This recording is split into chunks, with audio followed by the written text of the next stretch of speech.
I casually explain breakups. They say Let's that do the that. heart is a muscle, so in order for it to get stronger, you have to train it to failure. And while America is speedrunning that in real time, today we're talking about breakups. That's Breakups, insane. also known in this economy as finding new roommates, is when you're in a serious romantic relationship with a partner and then say to yourself, I don't want to be with this person anymore.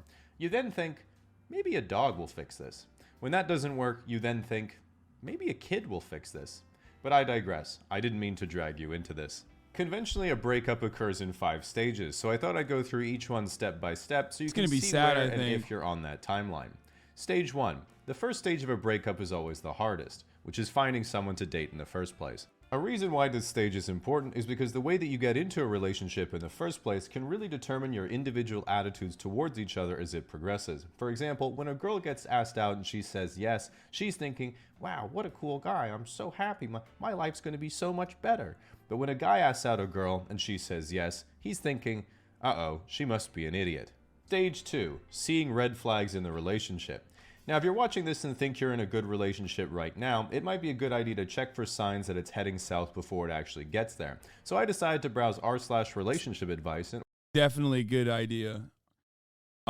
Because everyone who is permanently sexless, certainly no one who is permanently sexless and a habitual liar would ever go on Reddit to lie about their endless advice on relationships that they certainly have had.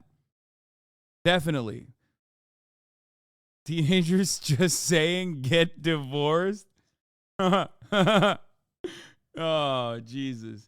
Dude, every subreddit is just full of lies. If you go to a subreddit, they'll literally tell you at the top of the hour there isn't a 3-minute ad break in the Hasanabi broadcast. All lies across the board. Okay? The opposite of Chinese social media, which is apparently only truthful things and positive improvement that they push for. If you want to positively improve your experience on the broadcast, all you need to do is subscribe for $5 or for free, and that way you will no longer see those ads. Here's the 3-minute ad break now.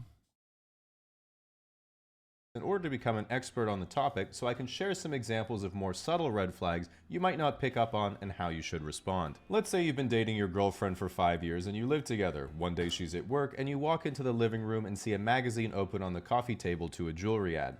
You look closer and see a couple engagement rings that are circled and one in particular with love hearts around it. How should you respond? Exactly. She's obviously never mentioned it, but she's clearly cheating on you with her husband. So best to break up and tell her that you're moving on. Let's say you've been on a few dates with a girl and you feel you have great chemistry. While you're creeping her socials as usual, suddenly she texts you, "Hey, I miss you. Can we hang out again soon?" Now this is of course a great sign, but you don't want to seem too needy. So set a timer for 1 hour so you can respond at exactly the right time. Smart. After that, a few minutes go by and then she sends you a message on Instagram. It's a picture of her in the hospital, kissing a bald guy on the cheek with the caption, "Me with my stepbrother." How should you respond? They're fucking. Exactly, I know Johnny sins when I see him. Best to wait the remaining 56 minutes, break up, and tell her that you're moving on. Let's say you're overseas from your partner and have been in a relationship as long as you can remember, but are currently having a big fight about the joint vision of your future. You want to pursue a more down-to-earth existence on your farm, selling hemp and cotton clothing you've grown yourself, but they're reaching their financial peak and want to experience the luxuries of life. You message them that you want to end the relationship, but they respond, "To do what? To run your stupid little farm? I'm the one making all the money. How do you plan on being able to afford to do that without me subsidizing you?" How should you respond? Exactly, you've already figured out a great way to keep labor costs down. Best to just declare independence and tell them you're moving on. Stage 3, the breakup. While breakups aren't fun for anyone, men in particular don't usually take rejection very well, whether it's from girls, election results, or especially art school. This is because if you're a girl and your female friend goes through a breakup, the game plan is clear. She'll text, "We broke up," to the group chat, then you all get together immediately, have a few bottles of wine, talk some shit about their ex, tell your friend she deserves better, and then have a pillow fight or something. For guys, the game plan is much more simple. He'll text the group chat, "Just a heads up, me and Katie broke up."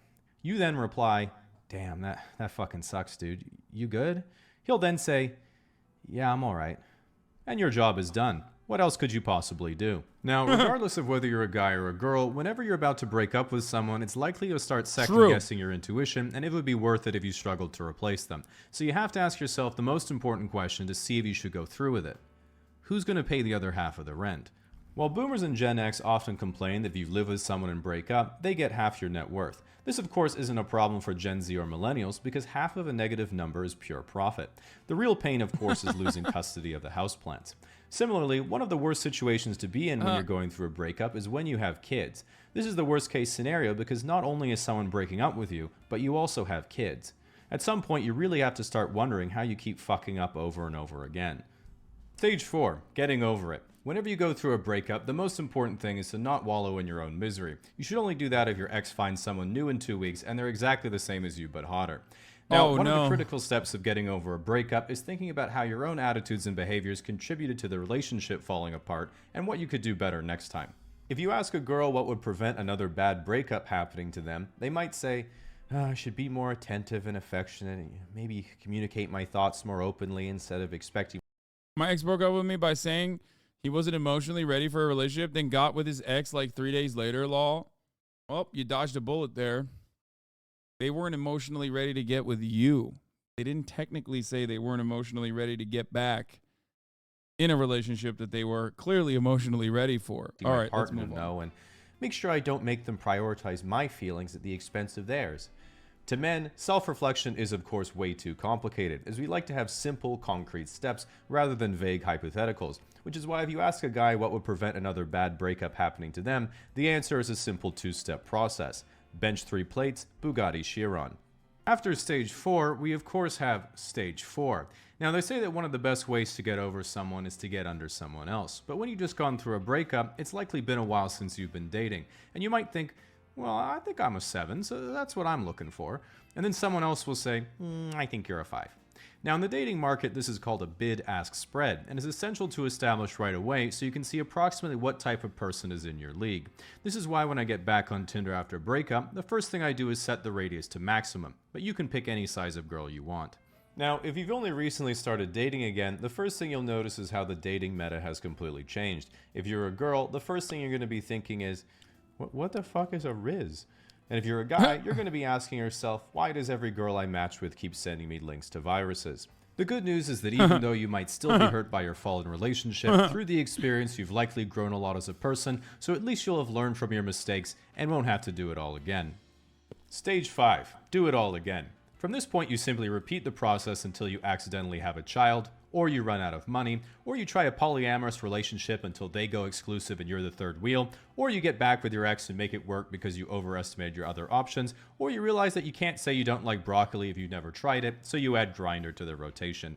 Now, one of the worst feelings I've had going through a breakup was when they said, but are you sure? Do you really want to get rid of everything we've done together? I mean, maybe you could just keep me around and use me when you want to.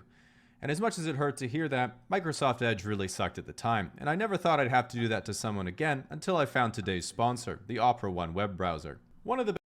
I used to think Opera was fun, and then I realized that their consortium of memers that are doing their that do their social media also participate in the fuck Hassan narratives, which made me very sad. Best feature.